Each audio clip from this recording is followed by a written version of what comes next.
deposit equals scam. So it's funny because I just got a comment on my deposit video on my Instagram last night, basically something like, oh, it's all about you and what stops you from screwing your clients over. And so obviously to you, I am a stranger. You don't know me personally. You don't know my character or my morals. So I am not going to go there. I'm just going to use logic and money to make this argument as to why a deposit is not a scam. So I am a full-time cuddle therapist. I've been doing this work for 7 years. Being trustworthy, having a good reputation, building relationships with clients who will want to come back and become regulars is what makes my business profitable and sustainable.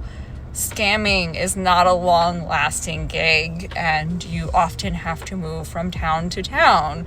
And it's funny because before I got into cuddling, I worked for a really slimy company selling third-party energy and then solar, and it was run by, I think, like a father and son team who were literal crooks, and they screwed people out of their pay, and they literally would every couple of years have to skip town and move to another part of the country and start new businesses, and I think they had like the law after them. So to live that way as a scammer is a lot of work, a lot of liability, and not really sustainable or long-term. And I have a legitimate service to offer to people that can earn a living. So I'd much rather help people and offer a real service than scam people.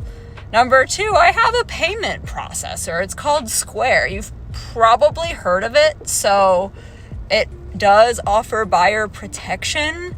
I've had people on there make claims falsely and win. So it's definitely more on the customer side. But yeah, I am not in the business of scamming people. My main objective with clients is to have them want to come back and become regulars. That is the majority of my business. And if I had this much of an online presence and made a habit of just stealing people's deposits, don't you think I'd have a bunch of angry comments and bad reviews? But I don't, because I don't steal people's deposits. If for some crazy reason I cannot make it to a session and the client does not wish to reschedule, I will give them their money back gladly.